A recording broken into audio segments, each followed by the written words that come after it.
यति संघानां रसानां छन्दसामपि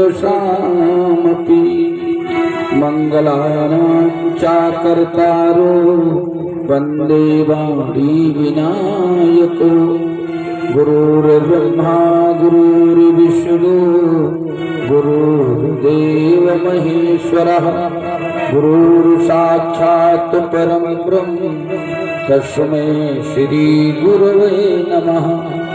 अखंडमंडलाकारं व्याप्तं येन चराचरं तत्पदं दर्शितं येन तस्मै श्री गुरवे नमः। सच्चिदानंद रूपाय विश्वोत्पत्त्याद हेतवे तापत्राय विनाशाय श्री कृष्णाय वयं नमः। लोकाभिरामं रणरंगधीरं राजीवनेत्रं रघुवंशनाथं करुणाय रूपं करुणाकरं श्रीरामचन्द्रं शरणं प्रपद्ये। नारायणं नमस्कृत्यं नरं चैव नरोत्तमं देवी सरस्वती व्यासं ततो जयमुदीरये। वासुदेवसुतं देवं कंसचारूढमर्दनं देवकी परमानन्दं कृष्णं वन्दे जगद्गुरुम्। अखंड ब्रह्मांड के महानायक भगवान विष्णु के चरण कमल में नमन करते हुए आए हुए इस पंडाल में जितने लोग विराजमान हैं, जितने बूढ़ बुजुर्ग हैं, महाराज दशरथ की तुल्य मांगते हुए, जितने नवयुवक हैं, राम लक्ष्मण भरत शत्रुघ्न की भांति मानते हुए, सीता सिया गाड़ी के पच्चिन्हों का अवलोकन करने वाली माताएं बहनें, भारत के कर्णधार नौनिहाल बाल गोपाल, साथ में संगत कर रहे सरस्वती पुत्र, जिनके माइक के माध्यम से आप तक आवाज पहुंच रही है, और यहाँ के यज्ञ के यजमान, और देखो बहराइच से चल करके पूज्यपाद श्री महाराज की कथा सुनने के लिए यहाँ तक आए, वो भी साइकिल के माध्यम से। ये संत देखो साधन से तो कोई चल सकता है, बहराइच से चल करके पूछे महाराज जी आपका कार्यक्रम कहाँ चल रहा है इसमें, तो का आनंदपुरा में है। फिर महाराज जी हम आना चाहते हैं, कहा ये स्वागत।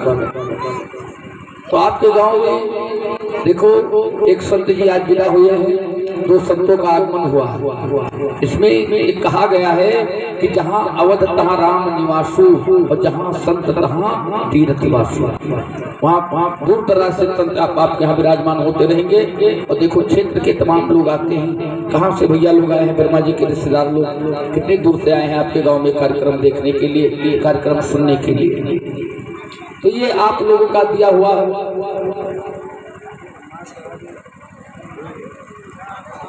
और हमारे परमादरणीय परम श्रद्धेय श्री विजय कुमार तिवारी जी केवलपुर के निवासी 501 रुपए का सादर दान कर रहे हैं। जरा जोरदार तालियों से स्वागत देखिए, बताइए अब कहाँ केवलपुर है, कहाँ अनंतपुरवा। अनंतपुर वालों को ये सोचना है कि हमें देना है, कल पैसा लिखाना है तो किस प्रकार से लिखाना है। सोच लो कि वहां से आकर आपके यज्ञ में 500 रुपए का दान कर रहे हैं, अब कल आप लोगों के दरवाजे पर पहुंचेंगे तो आप लोगों को बढ़ चढ़ करके हिस्सा लेना है, ये जान लीजिए।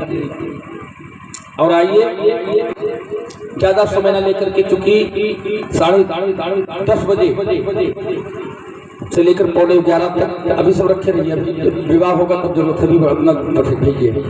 तो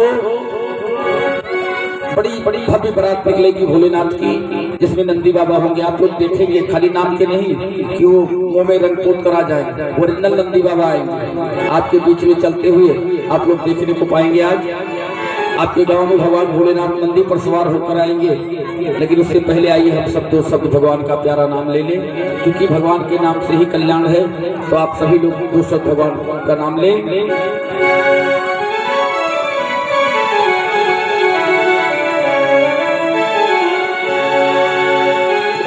कहना है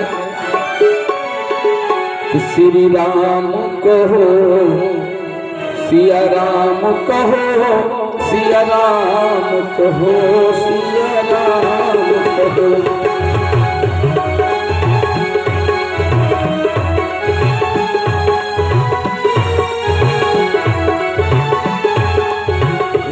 सिया राम कहो, राजा राम कहो, सिया राम कहो, सिया राम कहो।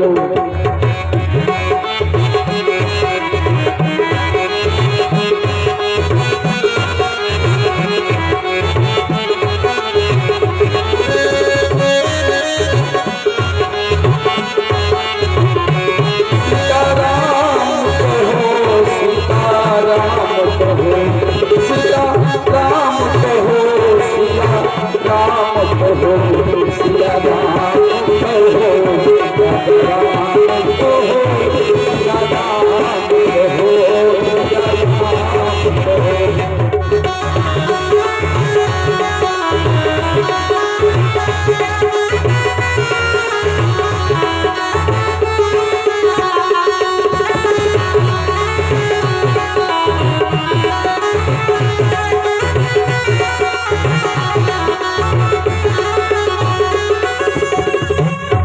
वृंदावन बिहारी लाल की। दो चार बहनें हमारी आगे हैं, वो बेचारी जय भी बोलती हैं और ताली भी लगाती है, बाकी किसी के हाथ नहीं तो बेचारे क्या करें, जैसे उनका दोष नहीं है। परमात्मा ने इतना सुंदर सुंदर हाथ दिया है, इतनी सुंदर सुंदर क्यारी लगी है, और राम कहने के लिए नहीं भी झगड़ा करना हो तो नौलगंज तक आवाज पहुंच जाए। यहाँ अगर सास बहू में झगड़ा होने लगे तो छत पर चढ़कर बोलेंगे भैया, और यहाँ जब राम कहना है तो आवाजें नहीं। लग रहा है कि जैसे कई दिन से व्रत रह रहे हैं सब लोग, जैसे यज्ञ शुरू होते हैं व्रत शुरू।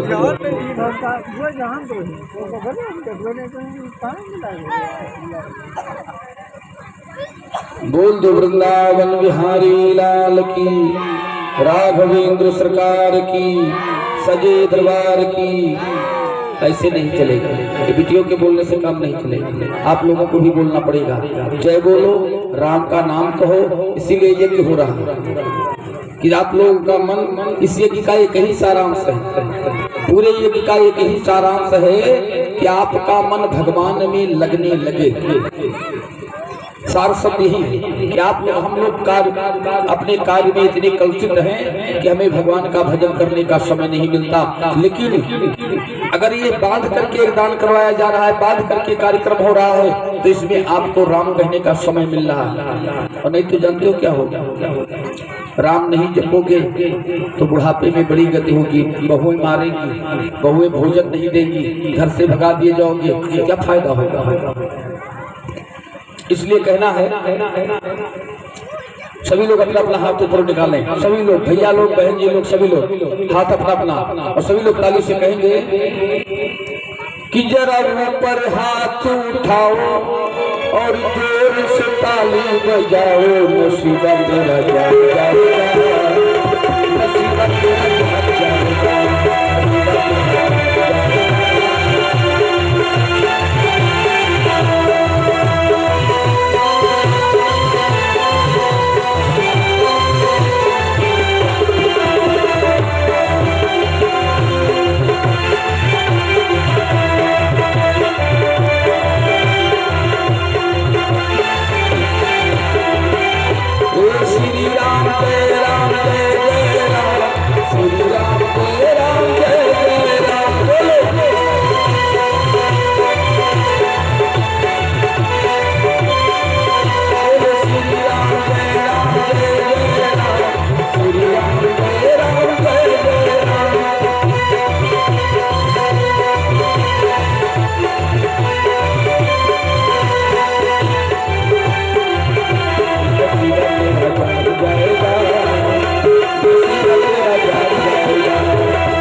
कल कथा लोग जो सुनने आए थे, कल कथा कहाँ तक चली थी पता कि खाली बैठे रहते हो बस, पता नहीं, खाली उसे समय खबर पास करते रहते। कल कथा हुई थी कि माता सती ने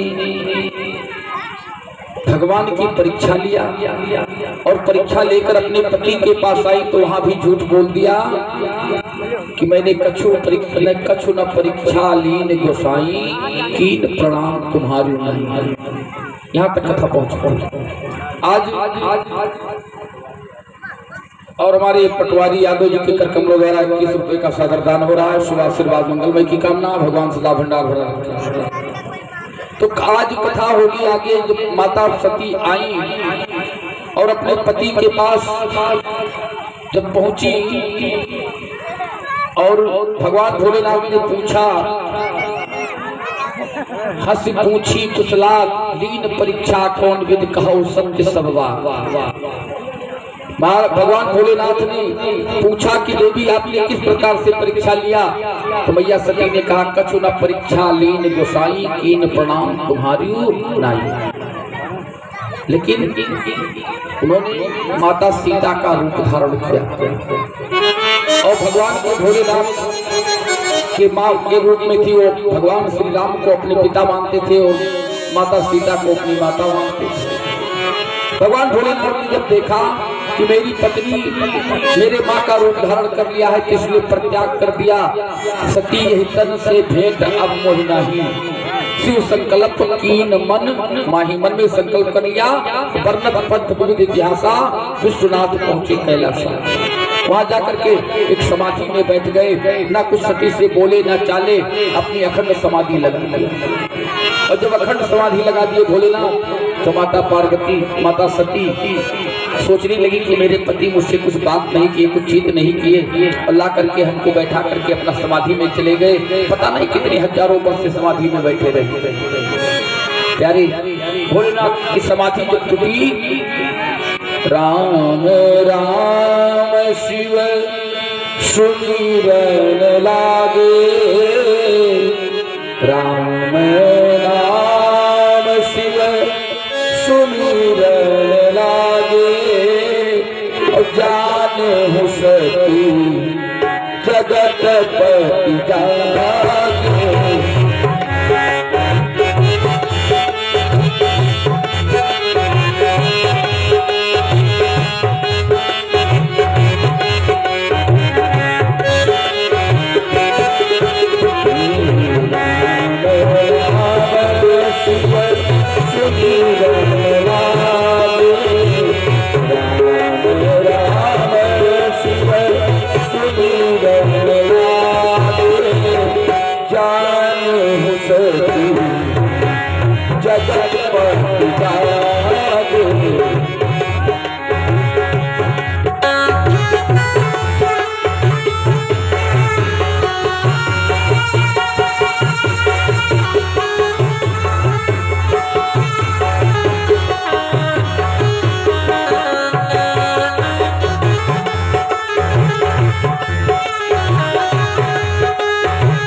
राम राम जब भोलेनाथ ने जाप प्रारंभ किया, सती को पता चला कि हमारे पति जाग गए हैं, आकर के आगे पीछे लग गई। जब उसके आगे पीछे लगी तो भोलेनाथ ने कहा, देवी अब तुम मेरे बगल में बैठने लायक नहीं रह गई, क्योंकि तूने मेरे माँ का रूप धारण कर लिया है, इसलिए आप मेरे सामने बैठे।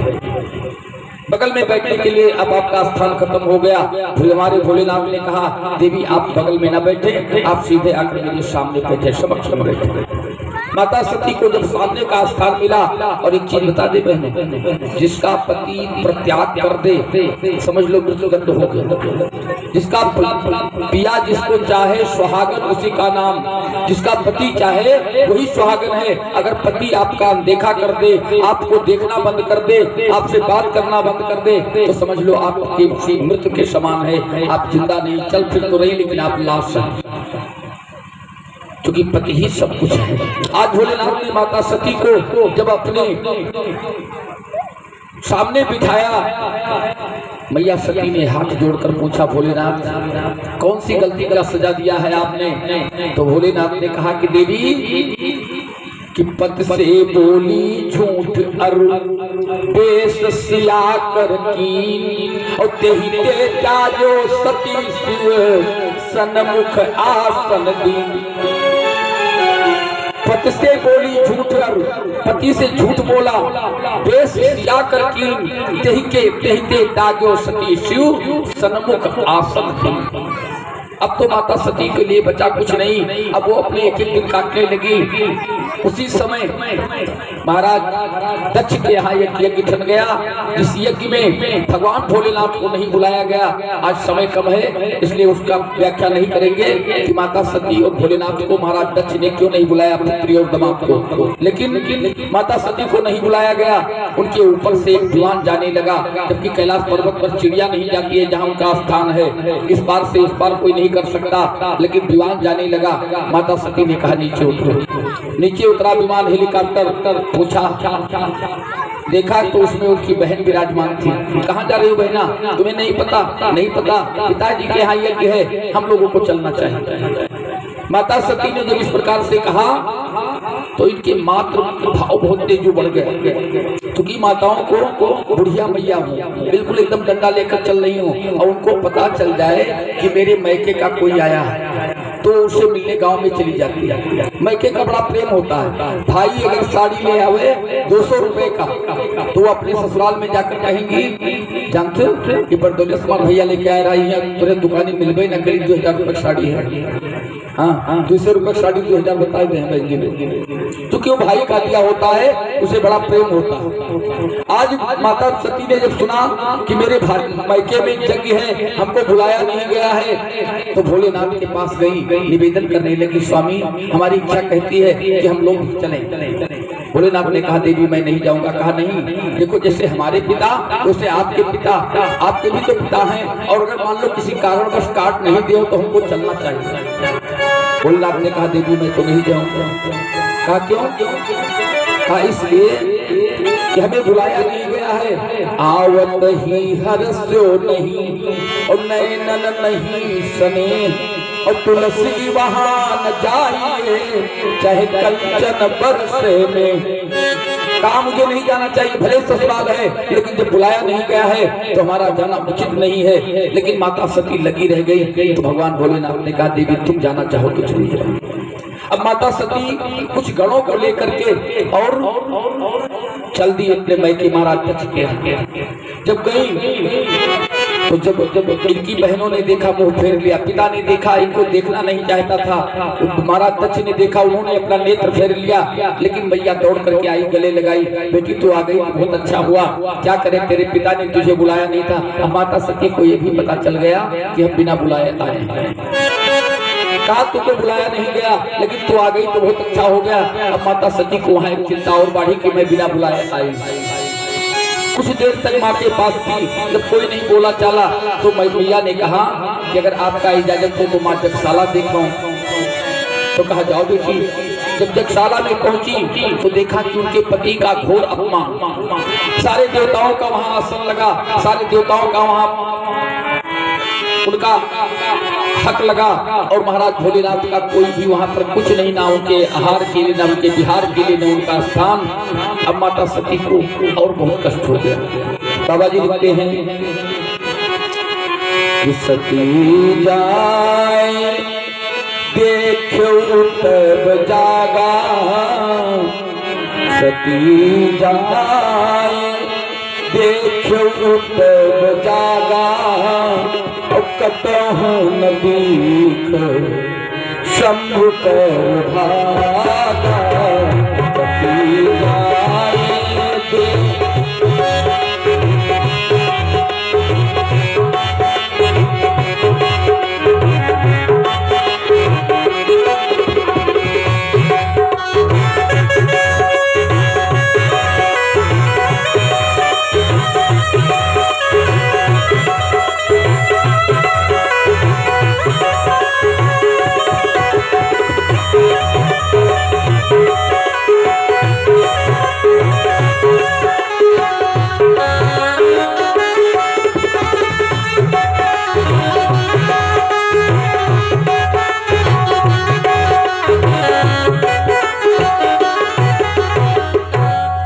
सती जाए देखो तब जागा। क्या जागा? अपमान की ज्वाला जगी। अब कतहु न दीख शंभु कर भागा। कहीं उनके पति का हिस्सा नहीं लगा, इसलिए माता सती को बहुत क्रोध आया और उन्होंने कहा कि सुनहु सभासद सकल मुनिंदा, सुनहु सभासद सकल मुनिंदा, और कहीं सुनी जिन शंकर निंदा। सुनहु सभा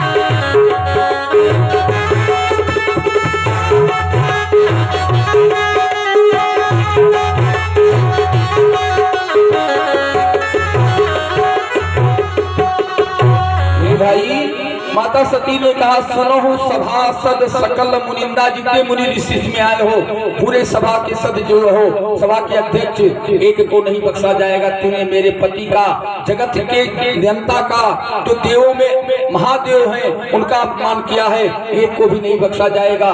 माता जी मारे क्रोध के लब लब लब लब करने लगी, बिल्कुल अब पूरी जनता भगदड़ मच गई। जैसे इनके क्रोध आया सब त्राही त्राही करने लगे, शांति या देवी मैया शांत हो जाओ। लेकिन अब शांति कहाँ?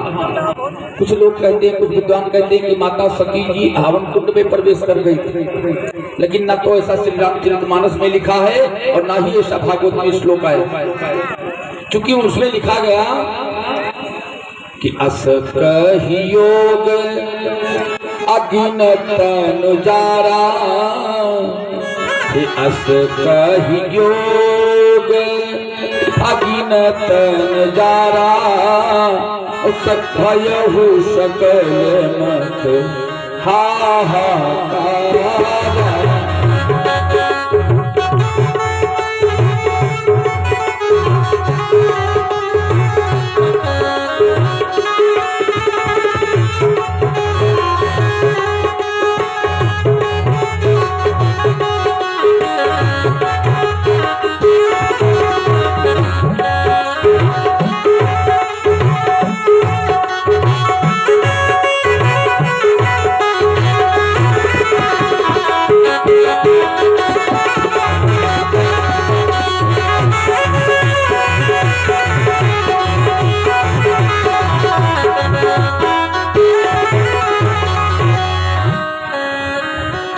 बाबा ने लिखा कि अस कहि योग अगिनत अनुजारा, अपने योग से अग्नि को प्रकट किया, अपने अपमान की ज्वाला में जलने लगी माता रानी। और जब जलने लगी तो वहां भगवान शिव के गणों ने मारपीट शुरू कर दिया। और जब मारपीट शुरू हुआ तो महाराज दक्ष की सेना भारी पड़ी और शिव के गण कमजोर पड़े, मारे गए। बेचारे दौड़ करके भोलेनाथ के पास गए, त्राहिमाम भोलेनाथ मेरी रक्षा करो, त्राहिमाम क्या हुआ? कहा माता सती जल रही हैं और हम लोग उनको बचाने का प्रयास किया तो महाराज दक्ष की सेना ने मुझे मारा है। भगवान भोलेनाथ को क्रोध आया और क्षणे रुष्टा क्षणे तुष्टा, रुष्टा तुष्टा क्षणे क्षणे, भगवान भोलेनाथ को क्रोध लगा। एक जटा के बाल को तोड़ करके और जमीन पर पटका, वहां से वीरभद्र भगवान की उत्पत्ति हुई। और जब वीरभद्र भगवान उत्पन्न हुए, कहा भगवान भोलेनाथ ने कि जाओ दक्ष के सर को काट देना, सारे यज्ञ को विध्वंस कर देना, भृगु जी के दाढ़ी को नोच देना, उन्हीं यज्ञाचार थे भृगु जी, सबको ले जाकर के महाराज वीरभद्र ने जाकर के और सबको त्रास त्रास कर दिया। लेकिन भोलेनाथ का ममता जग गया, पत्नी वाला प्रेम जगा। लेकिन श्री रामचरितमानस में कथा नहीं, स्कंद पुराण में आता है कि भोलेनाथ को प्रेम जगा और भोलेनाथ स्वयं गए। और उस समय जब तक भोलेनाथ पहुंचे तब तक माता सती जल रही थी और भगवान विष्णु से मांगा कि सती मरत हरि सन बर मांगा और जन्म जन्म शिव पद अनुरागा, सती माता ने मरने के समय पर एक वरदान मांगा कि जय मेरा जितना बार जन्म हो मैं शिव की दासी बनकर रहूं। ये भगवान सती मरत हरि, हरि मतलब भगवान विष्णु और हर मतलब भगवान शिव, हरिहर तो हरि हरि भगवान विष्णु और हर भगवान भोलेनाथ। उनसे मांगा कि मेरी जितनी जन्म हो मैं भगवान भोलेनाथ की दासी बनकर आऊं। इस प्रकार से महाराज भोलेनाथ ने माता सती को अपने कंधे पर बिठा लिया, जलती हुई लाश को, और लेकर आकाश मार्ग में उड़ गए। अब पृथ्वी पर सारा काम डमाडोल हो गया, कोई काम सब बंद हो गया, कोई भी ऐसा न रहे कोई मरबे न करे, मृत्यु दर खत्म हो गया। पृथ्वी पर लोड बढ़ गया। सभी देवताओं ने मिलकर के निवेदन किया कि प्रभु आप इस पृथ्वी के भार को निकालिए, उठाइए पृथ्वी के भार को। भगवान विष्णु ने आकर के सुदर्शन चक्र को छोड़ा, कहा जाओ सती के एक एक अंग को काट काट करके गिरा। सुदर्शन चक्र गया और माता सती के जलती हुई लाश को काट काट कर गिराने लगा। जहां नैना गिरा वहां नैना देवी, जहां उनका बाल गिरा तहां बाला देवी, जहां उनके जो अंग जहां पर गिरते गए उस प्रकार से माता रानी का स्थापना होता गया। 51 शक्तिपीठ बना, जिसमें आपके पड़ोस में एक माता रानी का स्थान है देवी पाटन। वहां पर माता जी का पांव स्कंद बावां हाथ पटबस सहित गिरा था, इसलिए उसको देवी पाटन कहा गया। पाटेश्वरी मैया बोली हो, पटबस सहित होने के नाते पाटेश्वरी मैया का नाम रखा गया। अब भोलेनाथ की जब कंधे से किसी प्रकार से हटा पाए, हट गया, तो माता भगवान भोलेनाथ ने पुनः अपने स्थान पर आए और वो जो वरदान मांगा था उसी कारणवश माता पार्वती जी माता सती जी पुनः पार्वती के रूप में अवतरण लेकर के और महाराज हिमांचल माता मैना के यहाँ प्रादुर्भाव हुआ, प्रकट हुई। कहा गया तेहि कारण हिमगिर द्रोह जाई, तेहि कारण हिमगिर द्रोह जाई, जननी पार्वती तन पाई।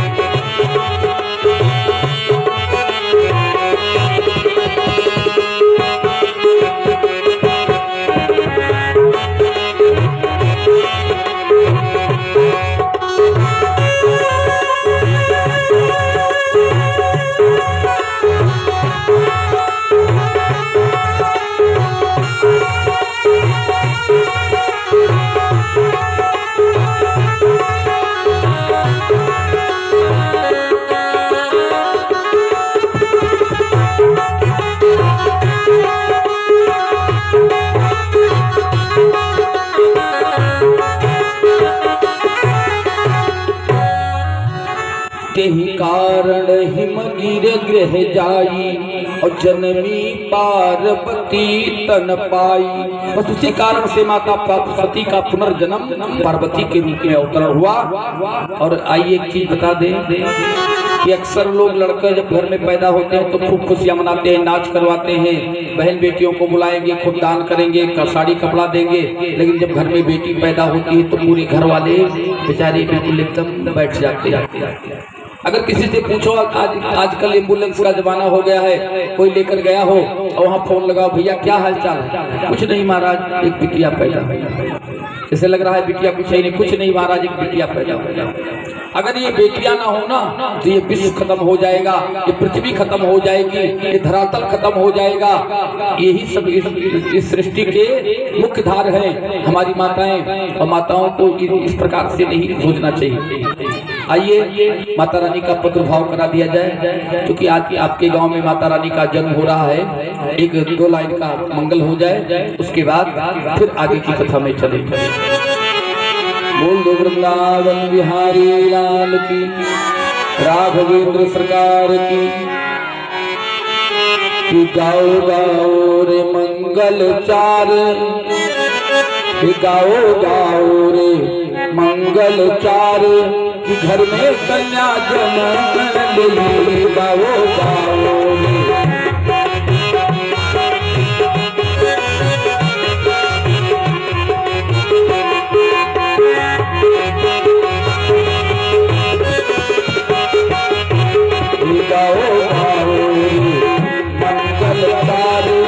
घर में कन्या जन्म ली गाओ गाओ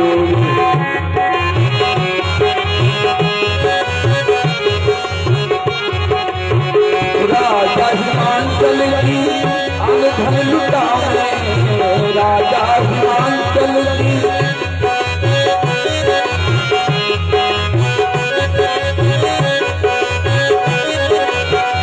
राजा हिमांचल की माता मैया चले हार घर में कन्या जन्म गाओ गाओ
हाथ जोड़ कर विनय सुनावे हाथ जोड़ कर हाथ जोड़ कर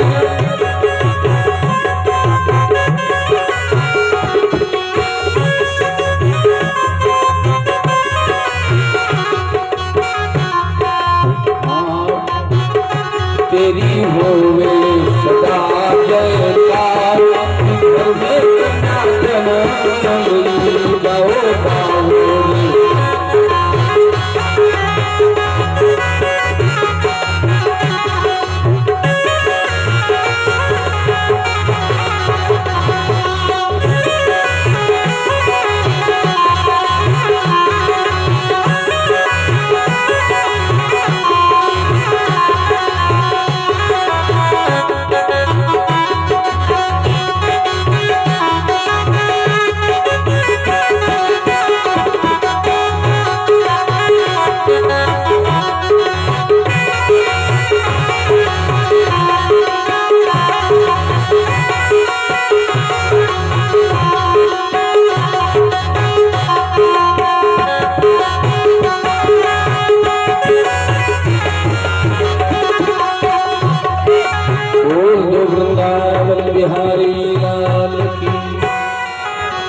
ज्यादा समय नहीं इसलिए साथ में कथा कहना पड़ेगा क्योंकि झांकी का भी समय हो रहा है तो इसलिए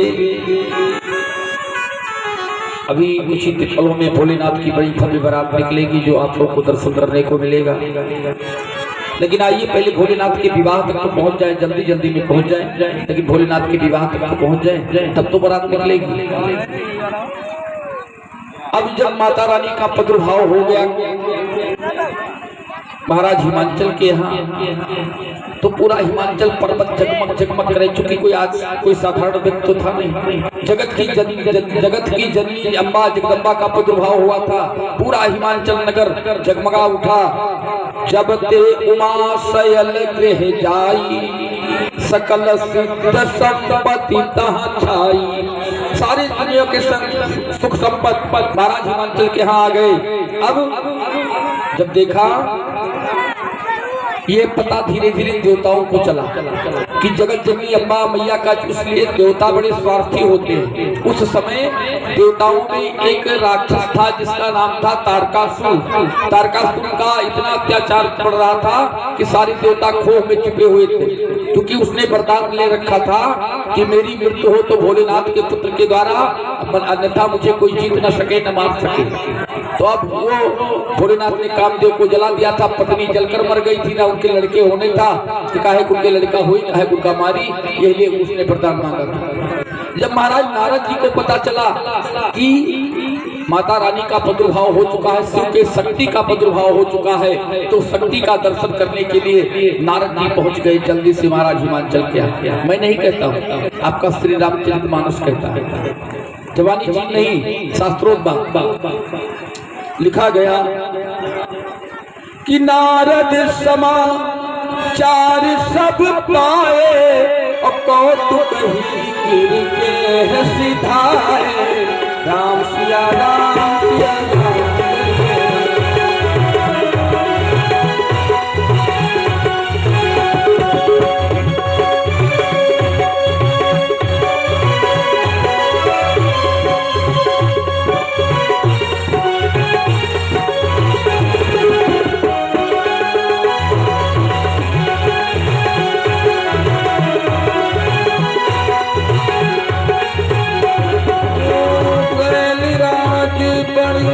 आदर कीन्हा पद पखारी कर आसन दीन्हा। राम सिया राम सिया राम जय राम।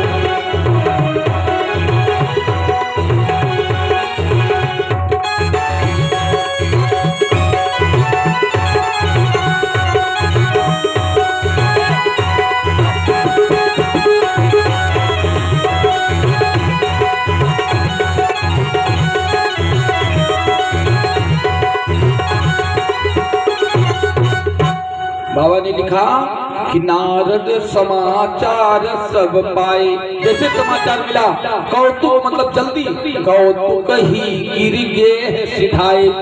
गिर मतलब पर्वत, पर्वत पर पहुंच गए। और शैल राज महाराज हिमाचल को पता चला कि नारद जी आए हैं, तो दौड़ करके गए, भव्य स्वागत किया, उनका चरण धुला, चरणोदक लिया। शैल राज बड़ आदर कीन्हा और पद पखारी पर आसन दीन्हा। उनके चरणों को धुला और उनको आसन दिया और आसन देकर बिठाया। फिर कहा महाराज देखो एक चीज और बता दे बहनों, ध्यान रखें, आप लोगों के बीच में ज्यादा आती है और भैया लोग आप भी सुन लीजिए। जिसके घर में पत्नी पूजा करने लगती है, उनके घर में भैया लोग विरोध करते हैं। उनके कोनो काम है सवेरे उठ के घंटी बजावे लगी, और कुछ नहीं है कहीं, उनके कोनो काम है सवेरे उठ के घंटी बजावे लगी। और जिनके घर में भैया लोग पूजा करते हैं तो बहन जी लोग विरोध करती। अरे उनके कोनो काम थोड़े है, सवेरे उठ के घंटा बजावे शुरू कर दी, हमें तो लड़के टिफिन तैयार करे, ये काम करे, चौका करे, बर्तन करे, चाय बनावे, और उनके कहा सवेरे नहा घंटा बजावे लगी। तो लेकिन ऐसा नहीं होना चाहिए। होना ये चाहिए कि दोनों मिलकर के अगर पूजा करें तो पूजा जल्दी सार्थक होता है, क्योंकि भगवान तभी सुनता है जब शक्ति और मानव दोनों एक में मिलकर, जैसे शिव और शक्ति, जैसे मानव की शक्ति जो होता है वो पत्नी होती है। आप लोग धर्म के रूप में हैं, धर्म के अनुयायी हैं, इसलिए आप साथ में मिलकर अगर पूजा करें तो जल्दी। और यहाँ प्रमाण है, मैं नहीं कहता हूँ, आपका श्री रामचरितमानस कहता है। यहाँ आज महाराज हिमाचल अकेले नहीं गए, नारी सहित मुनि पद सिर नावा। अकेले नहीं, नारी सहित मुनि पद सिर नावा और चरण सलील ही सब गावा।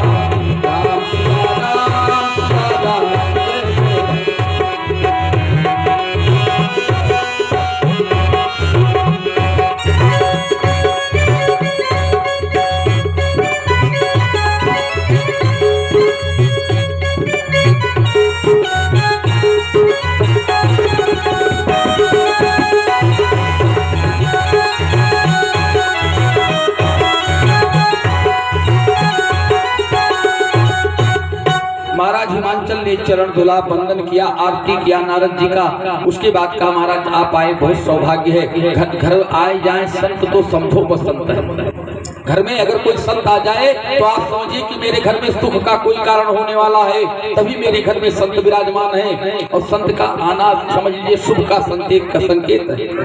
आज नारद जी जैसे पहुंचे, महाराज हिमांचल जी कहते हैं, मैं नहीं कहता हूं, आपका श्री रामचरितमानस कहता है, निज सौभाग्य बहुत गिरवरना, अपने सौभाग्य का वर्णन किया। और सुता बोली मेरी मुनि चरण, सुता को लेकर के गए और चरणों में गिर गए। कहा महाराज आप तो बहुत जानकार हैं, आपके आशीर्वाद से मेरे घर में एक सुंदर कन्या का जन्म हुआ है, कृपा करके इसके भाग्य के बारे में कुछ बता दें। कहा त्रिकाल सर्वज्ञ तुम मत सर्वत तुम्हार, और कहा सुता के दोष गुण मुनिवर हृदय विचार। हमारे बेटी का कुछ गुण दोष बता दीजिए महाराज। नारद जी ने सोचा वारे मैया ना कह आएगी ना आपके दर्शन करे, फंस गया। जो जगत की जननी है, दुनिया के चर अचर जिसके बल पर चलते हैं, उसके बारे में हम क्या बता दे। लेकिन प्रणाम किया मन ही मन और कहा माता जी से क्या बताना पड़ेगा, साधु हैं और ये लोग पूछ रहे हैं तो कुछ ना कुछ बोलना पड़ेगा। नारद जी कहने लगे, कहा मुनि बिहस गूढ़ मृदुबान, सुता तुम्हार सकल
कहा महाराज। नारद जी कहते हैं कि हे राजन, कहा मुनि बिहस, हंसे नहीं बिहसे, गूढ़ मृदुबानी, गूढ़ समझ के, गूढ़ अर्थ को समझ करके कहा सुता तुम्हारे सकल गुण खानी। एक दो गुण नहीं, सारे गुणों की खान है, गुण नहीं इसमें है, सब समस्त गुणों की खान है इसमें, वो तुम्हारी बेटी है। राजा गदगद हो गए। कहा महाराज कुछ और बता दे। कहा कि सुंदर सहज, अत्यंत सुंदर होगी, सहज भी होगी, सुशील भी होगी, सयानी भी होगी। लेकिन भाई एक बात है, वैसे इसके कई नाम रहेंगे, लेकिन जिस नक्षत्र में बेटी का जन्म हुआ है उसमें ऊ अक्षर पड़ रहा है, इस कारण बस इसका नाम उमा अंबिका भी रहेगी। अब तो महाराज हिमांचल गदगद हो गए, माता मैना गदगद हो गई। क्या महाराज थोड़े एक बारे में और बता देता तो कहीं तो सुनो। कहा कि सब लक्षण संपन्न कुमारी, संगति प्यारी,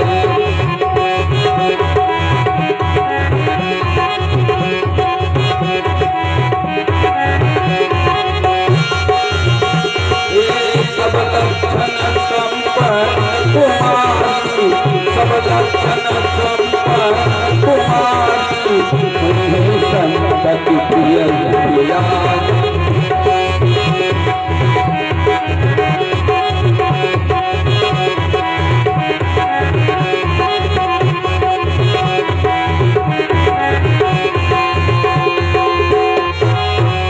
काहे राजन, तुम्हारी बेटी जो है सब लक्षण संपन्न कुमारी, सारे लक्षणों से संपन्न होगी और होनी है संतति प्यारी। अपने प्रीतम की तो बहुत प्यारी होगी, लेकिन सारे संतों की प्यारी होगी। इस प्रकार से महाराज ने बताया। अच्छा, इतना बताने के बाद नारद जी ने मुराही किया, आके मुंह में अंगुली दबा ली। कहा महाराज कुछ गड़बड़ है, बताओ। कहीं क्या बताए, बताए न, जब बताए तो बताए, आगे न पूछो। कहने महाराज बताओ। नारद जी ने कहा कि सुनो, अगर पूछ ही रहे हो तो बता रहे हैं एक लड़की में दोष है। कहा क्या दोष है महाराज? अभी तो आप कह रहे थे कि सकल गुणों की खान है, कोई दोष नहीं है, अब कहाँ से दोष निकल आया? कहा एक दोष है। कहा क्या? कहा सदा अचल यही कर यही ताता, अब ये तेजस पई है पितु माता। इसका जो अचल, इसका जो पति होगा वो अजन्मा होगा, कभी इसका न जन्म हुआ है न कभी मृत्यु होगी। जैसे राजा सुखाएगी कि हमार फूल घस बिटिया और ये कहने कितने 1000 वर्ष के बुढ़वा, उनके खाल लटका हुई, उनसे कस के कहीं महाराजा के कोनो उपाय? कहीं हाँ एक उपाय है। इनका तुम्हारी बेटी अगर भोलेनाथ की पूजा करने लगे तो उसका सारा दोष कट जाएगा। नारद जी इतना बताकर चले गए। अब माता जैसे थोड़ी सी बड़ी हुई, माता पिता ने शिक्षा दिया, बेटी तुम भोलेनाथ का पूजा करो। और वो भोलेनाथ का पूजा करने लगी। भोलेनाथ को ध्यान में शिव की शक्ति थी ही, जैसे थोड़ा बताया माता पिता ने, उसको पकड़ लिया और बड़े ध्यान से पूजा करने लगी। आइए 2 लाइन का एक भाव सुना देते हैं। कहना है, बोल दो वृंदावन बिहारी लाल की। आज विवाह है। अच्छा कितना लोगों को क्या पता है क्या भोलेनाथ के विवाह? हाथ उठाओ। हे भगवान, ये लोग नहीं पता है क्या आज सब आए है? करिया नहीं आया? नहीं है, उठा उठा उठा, जान गए सबका पता है। चलो ठीक, आइए निवेदन। कहना है कि राजा हिमांचली घर कन्या जो जननी, चंद सूरज अनुहारी,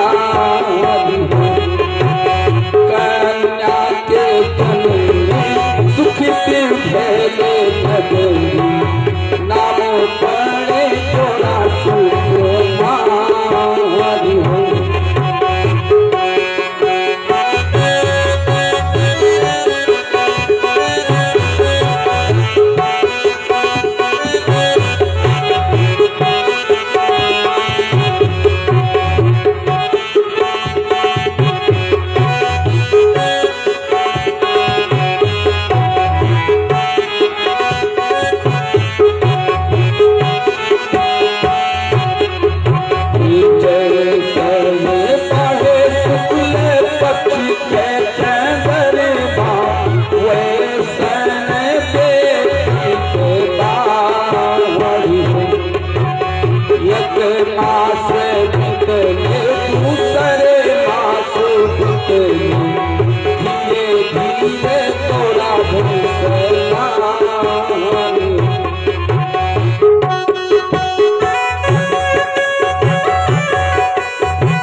Baba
और ये सूरज मिश्रा जी के कर कमलों द्वारा 50 मुद्रे का दान हो रहा है। शुभ आशीर्वाद मंगलमय की कामना। देखो बहनों, आज विवाह है, विवाह की गीत भी चल रही है। एक चीज बता दें, अभी हमारे यहाँ तो संस्कृति कुछ है, लेकिन शहरों में बिल्कुल खत्म हो गया है।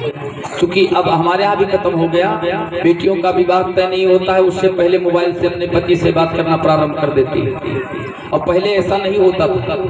पहले बेटी को ये पता नहीं होता था कि हमारा विवाह तय हो गया है। वो घर में सब लोग उससे बचा कर तय करते थे, और बाद में जब बेटी को पता चलता था ना, तो माताएं बहुत रोती थी। जैसे बेटी का विवाह करीब करीब आए, जैसे माताओं की आंखों से आंसुओं की धारा चलने लगे। लेकिन धन्य है मैया लोग, गाती भी रहती थी, रोती भी रहती थी। बेटियों के विवाह में बूढ़ी मैया लोग जितनी होंगी जानती होंगी, बेटी के विवाह में आज पोच पोच बहावा करिए और गावा करिए, पोच पोच बहावा करिए, गावा करिए। हम लोग तो गाय थे तो रोए नहीं पाई, तो रोई थे तो गाय नहीं पाई, दोनों साथे नहीं हो पाओ। लेकिन धन्य है मैया लोग, ये गौतो हैं और रोतो हैं। और आज भोलेनाथ की हमारे जब सप्तऋषियों ने माता सती का, माता पार्वती का जब परीक्षण लिया और कहा कि बेटी तुम मान जाओ और ये जिद छोड़ दो, तुम विवाह कर लो, विष्णु से बहुत ही सुंदर है। मैया पार्वती ने कहा कि हम क्या करेंगे विष्णु को लेकर। देखो एक भाव आया, कहने लगी कि मैं बाल वही लूंगी जो कि डमरू वाला पालन वही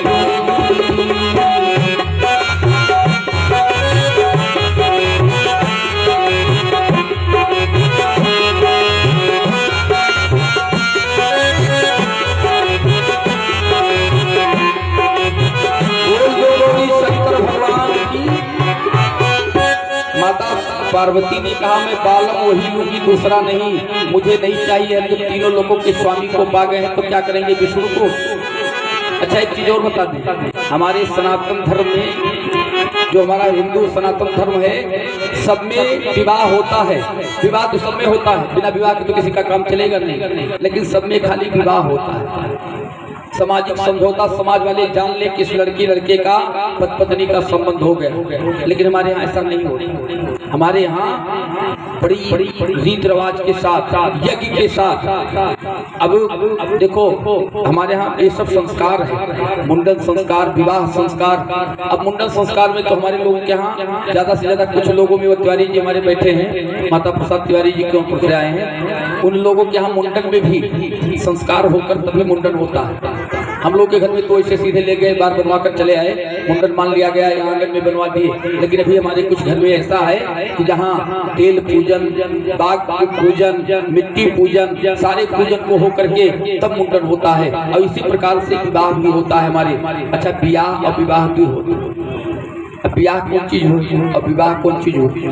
ब्याह वो होते कि तू समझी गए इकट्ठा भे 2004 में और कहीं की हमारे 10,000 रुपया दे दियो तो लड़का के हम बेटी बैठे दिए तो कहीं तो हर कोनो कर्जा लिहा रहे तो कोई भईगा घूमे घुमा और दोनों तरफ से चलेगा मौका थपरा लाठी डंडा 2-4 यार फूके 2-4 हार फूके हाय हाय हो लागू हो ब्याह।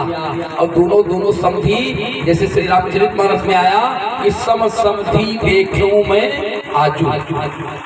तो जो सब समझी हो वो देते जाए, वो रखते जाए कि नहीं ना कितना मिल रहा है। कोई सौदा तो कर नहीं रखे हैं, कोई विवाह में सौदा तो किया नहीं है। और इस प्रकार से रखें तो बढ़िया रहेगा, तो उसको कहते हैं विवाह। तो दोनों तरफ वाह वाह हो, लड़का भी सुंदर हो, लड़की भी सुंदर हो, और दोनों समझी सुंदर हो कि मतलब लेन देन में कोई झंझट ना हो, किसी प्रकार का झंझट ना हो, तो उसको कहते हैं विवाह। दोनों तरफ वाह वाह हो, लड़की की तरफ वर तरफ और कन्या की तरफ दोनों तरफ वाह वाह हो, उसको कहते हैं विवाह। आज भोलेनाथ माता मैना को जब पता चला कि मेरी बेटी भोलेनाथ को पाने की तपस्या कर रही है तो लौट आई। पार्वती जी को बुलवाया घर में।